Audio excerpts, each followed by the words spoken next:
Hello बच्चों, आइए इस प्रश्न को देखते हैं। नीचे दिए गए कथनों को पढ़ो और उनमें से गलत को चुनो।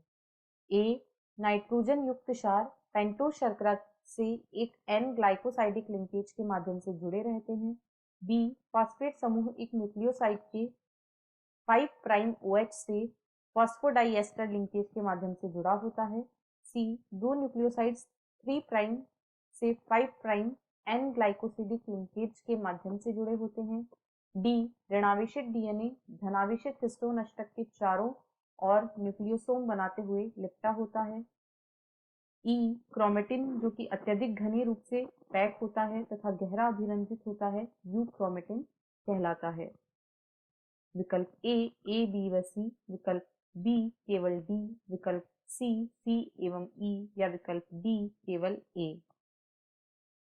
इस प्रश्न की जो मुख्य अवधारणा है, मुख्य अवधारणा वह है न्यूक्लियोटाइड।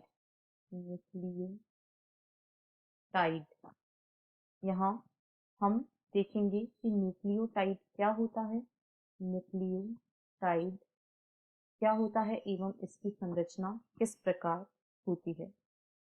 न्यूक्लियोटाइड जो होता है यह मुख्य रूप से नाइट्रोजनी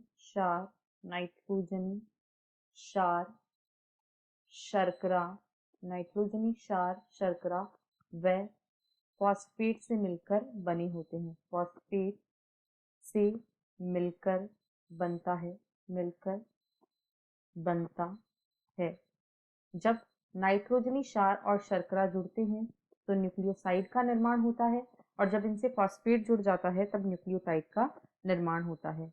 हम यहाँ पर सबसे पहले एक शर्करा को बनाते हैं। यह एक पेंटोस शर्करा है जिसकी संरचना कुछ इस प्रकार है।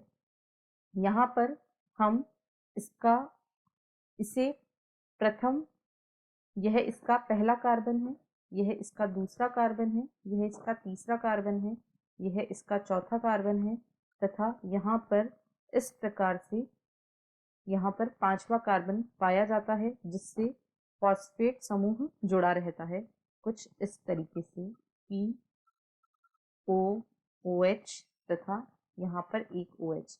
यहाँ पर यह फॉस्फेट समूह जुड़ा है और यह जो पहला कार्बन होता है शर्करा के पहले कार्बन से नाइट्रोजनी क्षार जुड़ा रहता है। शर्करा के पहले कार्बन से नाइट्रोजनी क्षार जुड़ता है तथा पांचवें कार्बन से फॉस्फेट जुड़ता है। अब यहाँ पर जो बंध पाए जाते हैं, नाइट्रोजनी क्षार शर्करा से जब जुड़ता है तो यहाँ पर एन ग्लाइकोसाइडिक बंध के द्वारा यह जुड़ता है। एन ग्लाइकोसाइडिक बंध यहाँ पर निर्मित होता है, जबकि फॉस्फेट जब जुड़ता है तो यहाँ पर फॉस्फोडाइएस्टर बंध का निर्माण होता है।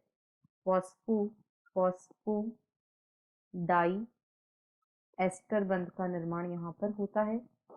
अब यदि हम कथनों को देखें तो कथन ए में कहा गया है नाइट्रोजन युक्त क्षार पेंटोस शर्करा से एक एन ग्लाइकोसिडिक लिंकेज के माध्यम से जुड़ते हैं, बिल्कुल सही है, अभी हमने देखा। बी में कहा गया है फॉस्फेट समूह एक न्यूक्लियोसाइड की 5 प्राइम OH से फॉस्फोडाइएस्टर लिंकेज के माध्यम से जुड़ा होता है, यह भी सही है, अभी हमने यहाँ पर देखा था। सी में कहा गया है दो nucleosides 3 prime 5 prime N glycosidic linkage के माध्यम से जुड़े होते हैं, यह गलत है। जो न्यूक्लियोसाइड्स होते हैं उनके मध्य ग्लाइकोसाइडिक बंध नहीं पाया जाता है। डी में कहा गया है ऋणावेशित डीएनए धनावेशित हिस्टोन अष्टक के चारों ओर न्यूक्लियोसोम बनाते हुए लिपटा होता है, यह बिल्कुल सही है।